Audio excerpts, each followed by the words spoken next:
It's not every day a campaign in Left 4 Dead 2 is put on the same level as the official campaigns that are in the game. It really feels like one of the hardest things to do for a mapper is to make something on the level of stuff that already exists right here. But the amount of content that is in Suicide Blitz 2 is really impressive to this very day. By far one of my favorite campaigns of all time. And if it were to come out today, I still feel like it would be an incredible campaign. It probably has some of the best Easter eggs I've seen, and also it just has a lot of content in it, so make sure to stay tuned. And I'm not gonna lie, being a mapper, it is incredibly difficult to create campaigns. It's a thankless hobby. The source engine is really ancient and is full of bugs that just randomly can happen for no reason. It's a thankless thing to really do, but making custom campaigns is actually a lot harder than it looks. It is incredibly difficult to get all this stuff working correctly. And also the comments on the Steam Workshop are the icing on the cake. Just the anime mods, all that stuff, chef's kiss. Okay, I'm obviously kidding, but yeah, if you're able to make a campaign that is able to really stand the test of time, even after years after this campaign is officially released, almost over a decade at this point, it is probably one of my favorite campaigns of all time for this reason. It is that good. If it was released officially, I feel like it would still hold up with the other official campaigns that are in the game. Now, I honestly don't know why you wouldn't want to tackle a campaign like Suicide Blitz, because it is actually just so good. It is got a crazy amount of detail. It's a 5-map campaign. It's got plenty of content, and it even has plenty of Easter eggs too. But first off, this campaign is technically a remake of the Left 4 Dead 1 version, Suicide Blitz. And this was the original version of the campaign. You'll actually notice some similarities, but also some differences too that I'll go over later. But this would also apply to the Left 4 Dead 2 version, as there's actually more weapons, there's some slightly redesigned levels. In my opinion, they're redesigned for the better. And Left 4 Dead 1 doesn't have the same amount of daytime skyboxes as Left 4 Dead 2, and you'll notice it doesn't have a lot of the same textures and models that Left 4 Dead 2 does. But map 1 being at the top of an apartment complex, this is in the midst of it being blown up at the same time. So you'll notice, as far as level design goes, there's holes in the walls. There's also some standard elements to this map that you would expect with an apartment complex. But you actually start with melee weapons and a pistol, and this map proceeds with you going lower and lower into the complex, finding tier 1 weapons along the way and making your way back to the elevator. And you'll hear a really nice rendition of the Left 4 Dead 2 theme. And you think, something like this, would it be worth anything? I mean, it just sets the tone of the map. And I really love that it just puts like a really cool remix in the elevator. I love it. And then it leads to the first panic event right away, which is where you have to run back to the elevator after restarting the power. While the panic event is pretty bite-sized, you still have a portion of the map left. After the elevator event, you make your way to the bottom floor, and then you make your way out of the apartment complex where the last half of the map begins. And you'll start to resemble something that maybe you would see in No Mercy. Going into the city streets and corners, you'll notice there's a CETA outpost where there's actually plastic textures that are placed around the entire safe zone, which I actually really like from a development standpoint. Plastic is actually a custom texture that is not used in any of the official maps, and it really just fits the game engine really well. I don't know how to explain it, but the nitty-gritty little stuff like this I really like. So yeah, it does add a significant amount of debris in this version. Also, the plastic textures that I mentioned earlier, a little bit of trivia, they're actually used in Whispers of Winter Map 2. I know I made that horrible campaign. Will I ever make a sequel? Stay tuned. But you'll make your way to the basement, and then the level will end, and then you'll actually get to the next level of the campaign. I also really like the particle effects that exist in this map. It really feels like if the Left 4 Dead 1 maps were in Left 4 Dead 2, that's how I feel like this kind of is. It's a good blend between both. Although it might feel kind of short, you do get an interesting panic event, and it's a solid start to the campaign. Now, map 2 continues with street sign that leads to another outpost. There is a really good outdoor area to this map that is actually not in the original version of Suicide Blitz, and this is actually one of my favorite parts of the whole campaign. Is you get to see a really detailed outpost while also seeing the street lights that are hanging off the trees, and then also you make your way to an event where you have to shoot a gas can and make your way to the other side. And I really like this panic event because you use the boat as a platform, and then you get to the other side, side, and then you'll make your way into some level design that kind of reminds me a bit of the passing. This will lead to a basement area that also leads to a sewer tunnel area, and then you'll make your way to the safe room that is nearby. Really love map 2. Now map 3, this will be a prison level with an event that actually starts off pretty quickly. You have to destroy an alarm and make your way out of the prison. It actually fits the vibe of Left 4 Dead 2 really well, as it really hit the just nail on the hammer as far as like what you would kind of expect out of this level. As this police station actually feels very inspired by Resident Evil 2, which is no surprise considering how, you know, iconic that game is.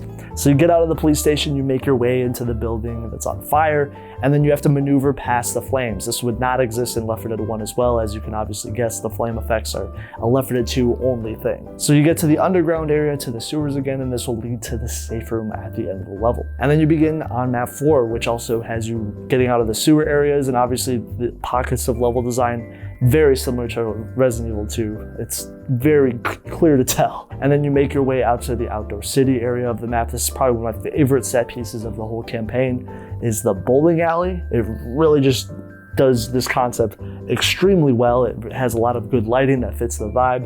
And this is blending the destructive elements of the other maps. You kind of notice that this place is obviously being bombed by the military. And then you see it with just the overall complex in the area. It really just sets the tone really well for this campaign. And obviously the bowling alley uses a lot of custom models and textures that are not in the actual game, so it's really good to see just that type of stuff there. Another high point is the movie theater set piece. This actually did exist in the original Suicide Blitz, but it does a good job at sort of building on the concept and having more particle effects, more lighting effects that actually make this area look a lot better. The last half of the map actually has multiple pathways that actually change up the level quite a bit, which is actually really hard to do. So again, giving credit to Suicide Blitz for doing something like this. And there's actually buildings and alleyways and condos. And then finally, you'll get to the panic event near the end. It is actually one of my favorite holdouts in the whole campaign, is this train event where the zombies are dropping from the sky and they're falling down, and then you have to hold out on the train. And it's actually one of the most intense endings to a panic event in the game, as a tank will chase you down while it's pulling away. It's actually a really insane idea.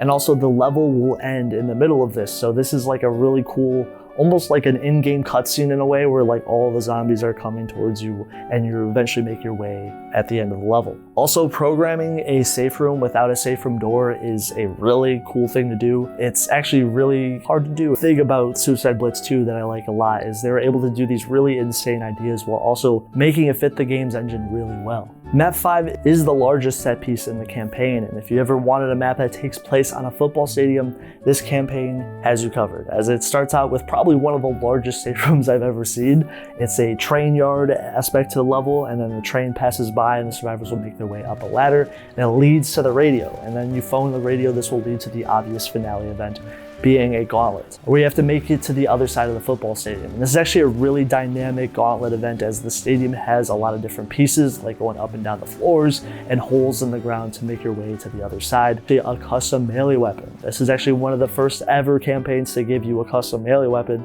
and it is by far one of the most iconic aspects of this campaign, is it gives you a foam finger.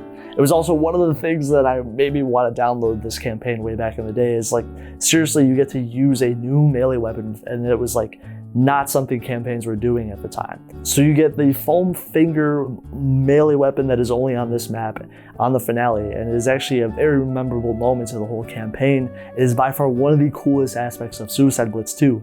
And I wouldn't say it's the best melee weapon in the game, but you're definitely going to pick it up and use it, because why wouldn't you? It kind of feels like a tonfa where it doesn't have a lot of range. Who cares? You're having fun. And you make your way to the other side of the stadium after dropping through a couple floors, and then you'll fight multiple tanks at once, where it's almost like a pseudo holdout finale at this point. And this is actually, you'll notice the tanks actually have custom textures, which is again one of the early campaigns ever back in the day to really do this correctly, as this is incredibly rare for a campaign to really attempt something like this. This is the last section of the map, and you'll have to make your way to the helicopter after beating the tanks, and then you'll climb your way to the ladder, and congrats, you just beat Suicide Blitz 2, baby. I love this campaign, it's so good. Now, as far as Easter eggs goes, there's plenty of Easter eggs in this campaign, and if you're wondering, wait a sec, isn't there like a portal Easter egg? Yes, there is. This is probably one of the most iconic aspects of this campaign. It's hard to miss if you ever look up this campaign. People are always talking about the Portal 2 and Left 4 Dead 2 collaboration. That I know people wish Portal and Left 4 Dead actually collabed, but this campaign said hold my beer. So the Easter egg is actually very iconic, but if you take the garden gnome that's hidden in map 1, that's located in a side room in an apartment complex, take it all the way to the finale, and then voila, you get access to one of the best Easter eggs, probably in a custom campaign, in my opinion. I just have so much nostalgia for this one. A lot of other people clearly do too, as you actually play Left 4 Dead 2 inspired Portal puzzles, and GLaDOS is actually voicing a big portion of this Easter egg, which is actually really cool. And you actually have to fight panic events where you have to survive these swarms of zombies that are spawned by GLaDOS. It is actually really, really good. I recommend playing it just for this Easter egg. Essentially, this campaign was a twist on the original Suicide Blitz, and it really does go the extra mile of adding new areas, routes, and insane amounts of detail that most campaigns were not able to reach, especially way back in the day. I mean, it took around a year and a half to actually bring this campaign from Left 4 Dead 1 to Left 4 Dead 2, and apparently it was designed the second time around as a spiritual sequel to the first Suicide Blitz, so the assets were purposefully made to look more broken down and to apply the Left 4 Dead 1 survivors have already went through many of these areas in the campaign. Even on versus mode, some of these routes will actually be a bit shorter, which again, I actually don't see campaigns doing this a lot to this very day. And compared to the Left 4 Dead 1 version, you can see the bones of Suicide Blitz 2. There's actually, the sequel is just way better than the original in my opinion. The amount of detail in Suicide Blitz 2, the Easter eggs, the melee weapon, the custom content that's everywhere. While the original is more straightforward of a campaign, it's actually a bit more stripped back. It doesn't have as many set pieces that are on the Left 4 Dead 2 version. Like for example, it doesn't have the CETA outpost. The city walk is a lot better of a map choice. This is only in the Left 4 Dead 2 version, and this has a really beautiful set piece, and the panic event is just chef's kiss. It's that good. The particle effects are also not a thing in Left 4 Dead 1, that a lot of them are only in Left 4 Dead 2, and the daytime skyboxes are more of a Left 4 Dead 2 thing. The finale is actually not a gauntlet finale like it is in the sequel, so the fact it works so well as a gauntlet finale when it originally was just made as a holdout map. The daytime skyboxes couldn't really be attempted in Left 4 Dead 1 because they obviously don't exist, and Left 4 Dead 2 put more of an emphasis on those things. But it works so well as a gauntlet finale in Left 4 Dead 2. It's kind of crazy how it wasn't really designed for that initially, and it just ended up becoming a really well-defined gauntlet map in the sequel. Like, you can notice that the amount of detail as well in the Left 4 Dead 2 version is way better. There's actually an extended office section and you would actually make your way through more of the corridors in the stadium area, but this obviously got cut out in the sequel. There's a lot more sewer sections in the original, and I don't actually like the sewer section of the original because Left 4 Dead 1 just already has plenty of those set pieces like a No Mercy, Death Toll. They're not really that interesting, so I'm kind of glad that they got cut out. So I actually love this campaign. It is actually my favorite Left 4 Dead 2 custom campaign of all time, and it's probably the best custom campaign to this very day. And I actually think it's so good, it literally could just be put in Left 4 Dead 2 as an update and people would just love it. It would feel so at home with the other campaigns in the game. But if you want to play your first custom campaign, I actually do recommend Suicide Blitz 2. Even as a veteran Left 4 Dead 2 player, there's definitely stuff there for you, and I recommend it 100%. Even if you like the loads of Easter eggs that are put in by the devs or the versus mode specific stuff, there's just plenty of stuff in this campaign that really just, it's that good. It's just amazing. And I'm saying that because I made a horrible campaign called Whispers of Winter that, no, I'm kidding. Maybe one day I'll talk about that one. Thank you guys for watching the video. Make sure to subscribe. There's a Discord down below if you guys want to get that. It's linked down below. Hopefully you guys are doing well. There's channel memberships if you guys want to support the channel. Take care. Have a good one. Peace.